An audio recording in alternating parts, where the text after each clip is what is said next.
Hello, I'm Michael, and this is Tarot by the Tree. The When I first discovered the correlation between the meaning of the tarot cards and the meaning of the Sephiroth on the Tree of Life and the Tree of Knowledge, that really allowed me to make sense out of the cards. And as a result, we're going to look at the cups today. We're wrapping up the cups. And we're going to look, maybe it's a little late, we're going to look into what the cups stand for, joy and happiness, a little bit too. It gets a little complicated, at least for me, to try to make sense of exactly what happiness is and exactly what it isn't. And we're going to muddle our way through. Honestly, I find the other suits a little easier to get a handle on the psychology behind them. I find happiness a very broad term for many things, and some of them are quite dissimilar. Page of Cups. This is the card. Now we've moved from the numbered cards, 1 to 10, and we're now into the royal family. The pages, the knights, the queens, and the kings. To understand how they work, we have a diagram like this. For the sake of understanding what their principles are, pages partake of our world, Malkuth. Knights partake of the realm above us, Yesod. Queens exemplify Tiferet, the center of the whole tree. And finally, kings superficially participate in the realm of Keter. We are now dealing with the page. We are in our world, the world of Malkuth. The suit is cups, which mean joy, which we're going to look at it, and I find it increasingly more of a difficult thing to dissect and analyze. Specifically, this is joy as a result of good activities, good thoughts, good plans. It sounds Buddhist there, that these are the good intentions that will result in joy. As we mentioned, this is the relationship that the royal family from page to kings have, the Page of Cups. The Page of Cups is a high-ranking exemplification of happiness and joy. This is happiness refined. This is not manic, ecstatic joy. This isn't cruel, sadistic joy. This isn't taking pleasure in someone else's pain. So it's qualified happiness. And it would be tempting to say, well, none of those other things are happiness. It just gets really hard to separate happiness rooted in a positive thing from happiness rooted in a negative thing. The pages are the minglers of the deck. They live in our society. They work with the humble folk, with the peasants, with the citizens. They demonstrate the power of joy.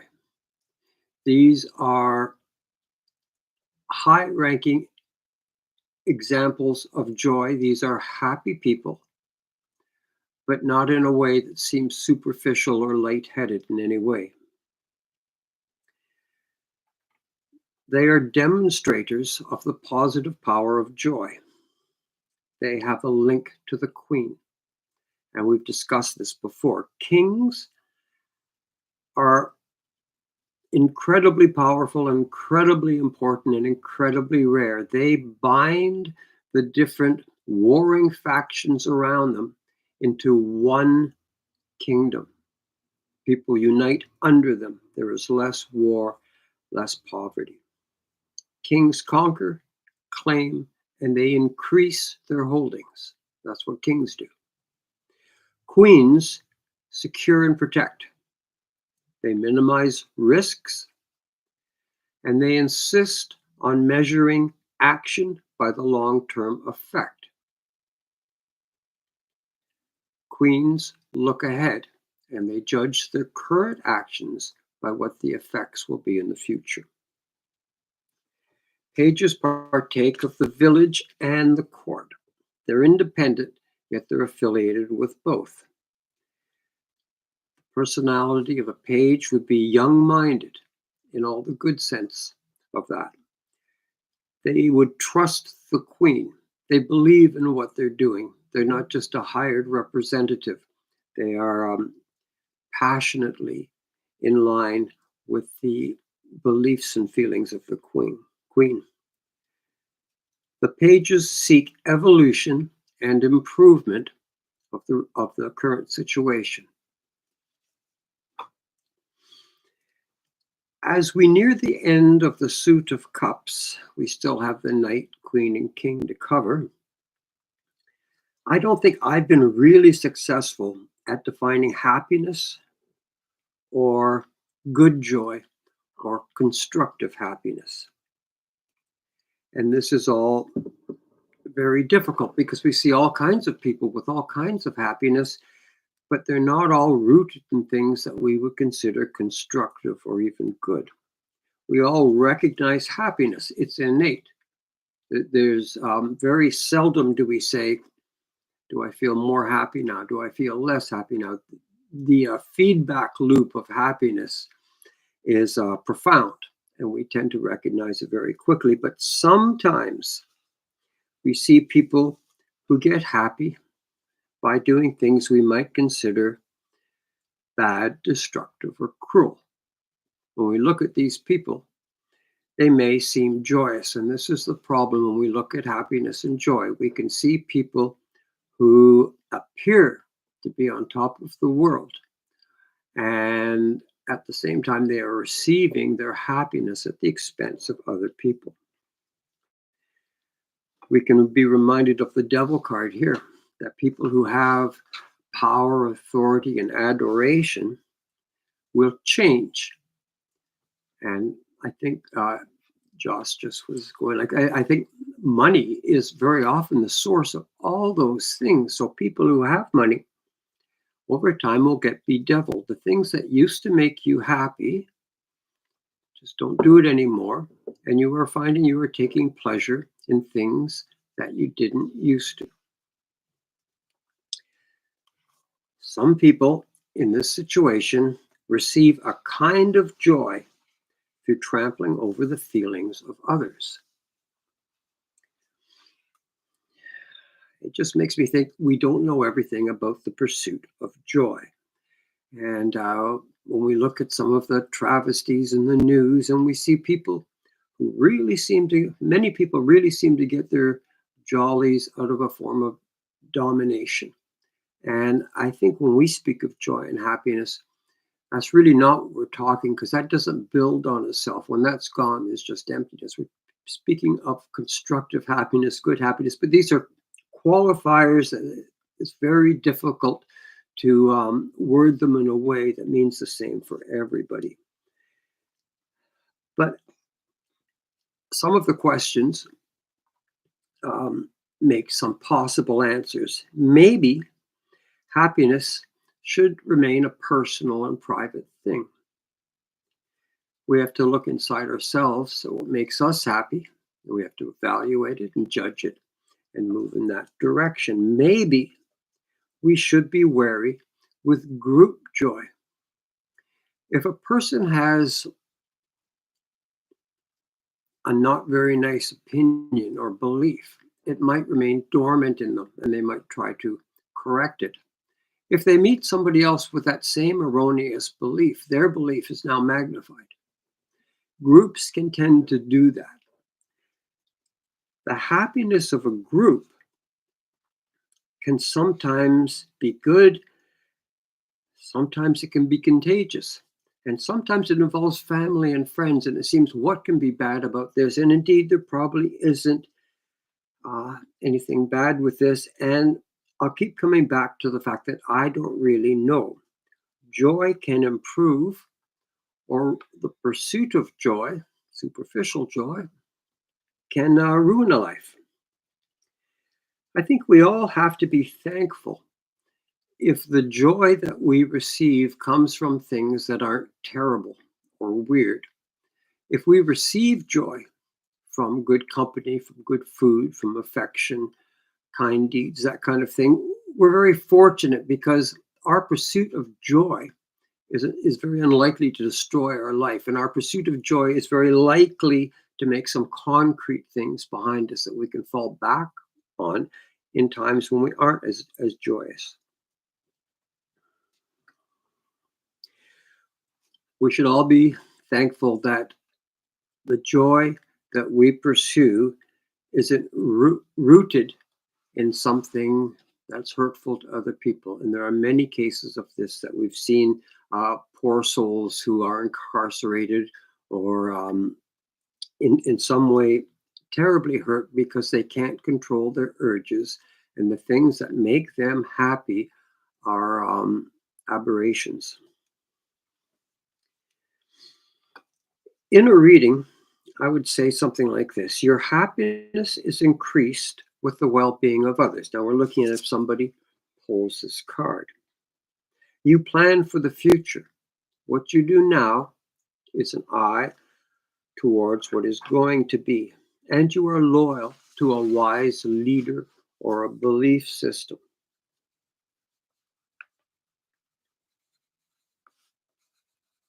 Okay, I think we'll turn to some of the questions now. We're looking at pages. It's a grassroots branch of the royal family. It is, in this case, happiness and joy incarnate, and they are the eyes and ears of the queen. Okay. What does the fish coming out of the cup represent? As we said, pages partake of the area that the queen controls. And we will look at the queen, and this will give us a real clue into the nature of happiness, for better or for worse. Water in tarot cards is imagination. It can be subconscious. We can see that the queen doesn't have a regular chalice. She has an incredibly ornate cup. Her happiness is very developed, very intricate, very complex. Flowing from her are the waters of life. This is imagination. The queen receives much of her happiness from her mind and her imagination. She dwells on the future, on the plans that will ripen with age, and much of her happiness necessarily comes from her imagination as she looks toward the future. Now, the page is very much like that. Out of his cup is coming a fish, which is a dweller of the waters. Much of what he sees is imaginative too, and it's dependent on the viewpoint of the queen, which is further dependent on the king. But it's the queen that determines a good future and works toward that. And the page is participating in her imagination, so to speak, looking ahead at things which haven't manifested yet, but will. I think that addresses the next question. Is the page a spy for the queen? Yeah, it can seem like that, like the page, she's an informant. The pages are usually read as a female, but as we know already, male and female are elements within all of us.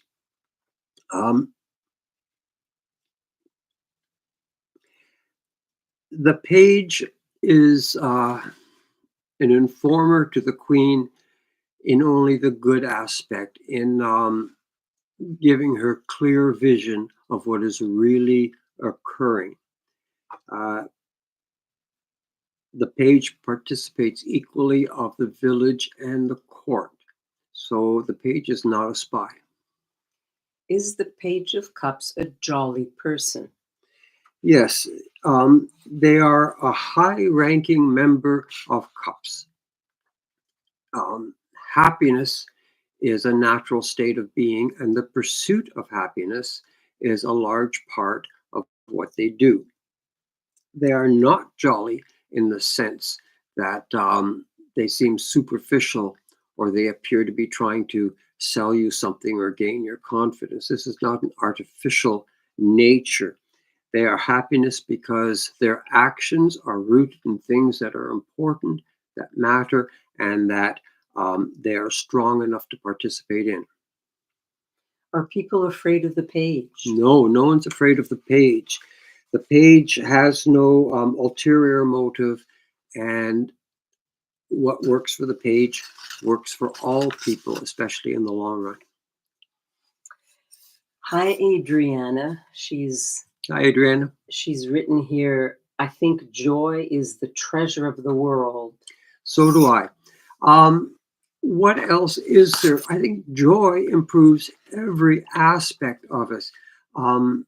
Yes, and psychologically, joy is what we pursue from the instant we wake up. And as Rav has said, we don't move a little finger without trying to approach happiness a little bit more. So thank you, Adriana. I agree with you 100%. What exactly is happiness? We all know happiness. Um, uh, we can all feel it. Nobody misinterprets it. Nobody ever says, I thought I was sad, but I was wrong. I'm really happy. Like that type of conversation doesn't usually happen in mentally stable, emotionally stable people. Why is joyfulness in a group something to be wary of? Yes, it can be a danger because joy, like any emotion, sadness or anger, we've seen lynch mobs and things like that, is contagious. Emotions are contagious. And in groups, they can make a feeling in you that will trump your intellect.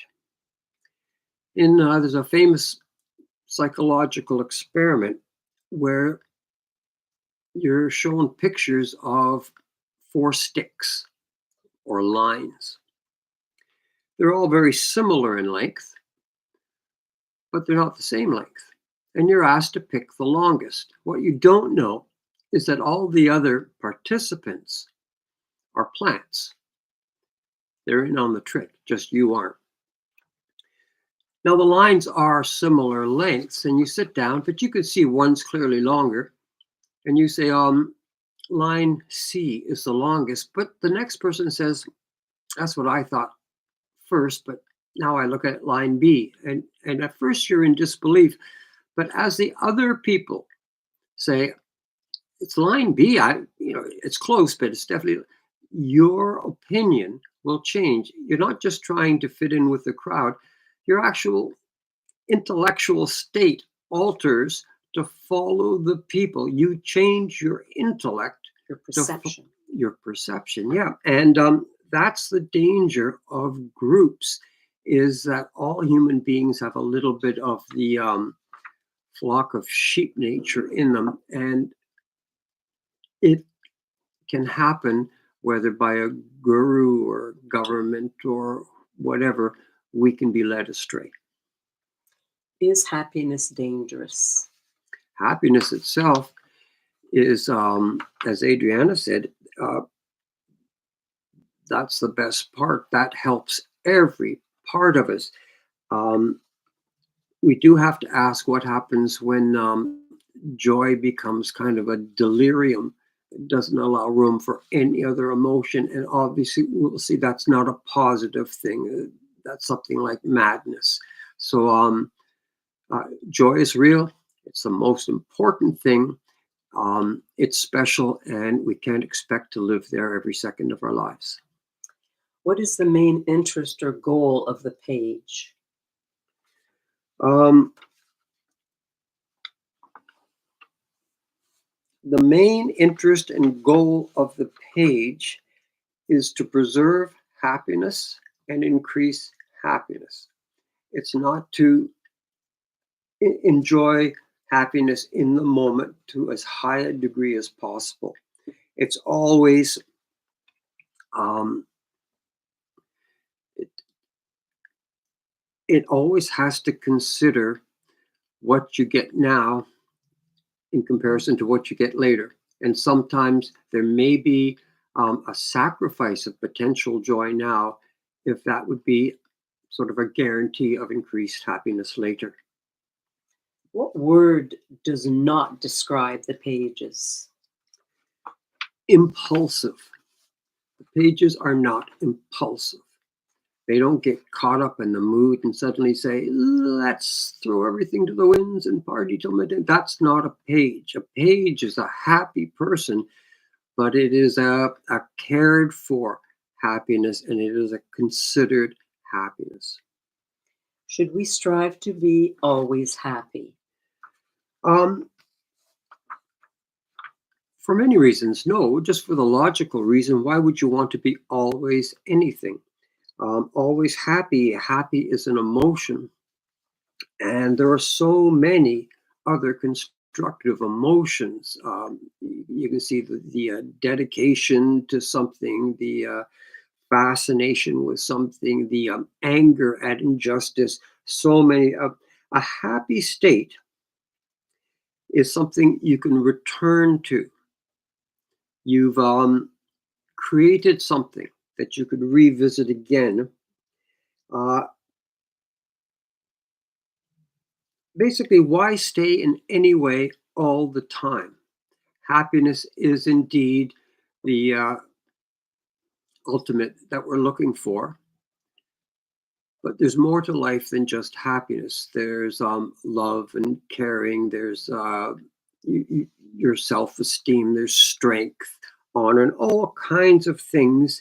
And part of life is that pinball nature of it as you bounce around from challenge to challenge. Staying one way all the time will not let you respond to the different challenges in life. And I don't think it's possible in any case No. to be in happiness all the time, because things happen, Yeah. and you need to respond to those things. And being in a state of happiness, I don't know, it might dull I think it your. would dull it. Yeah, I Yeah. think you just get used to it, and you wouldn't feel it as happiness anymore. You just feel it as normal state of affairs. We need those extremes to even appreciate that happiness. I think so. Yeah. Final thoughts. Final thoughts. Nothing really pithy today because I'm struggling with exactly what happiness is, and we see all around us examples of people who had a high degree of happiness, at least superficially, and have taken a big fall when the source of their happiness turns out to be based on the pain of others. So I'm still struggling with the idea of happiness. I know it is the most important thing for us. And tomorrow we'll take a look at what the night has to do with happiness and joy. That's it for today. Bye for now.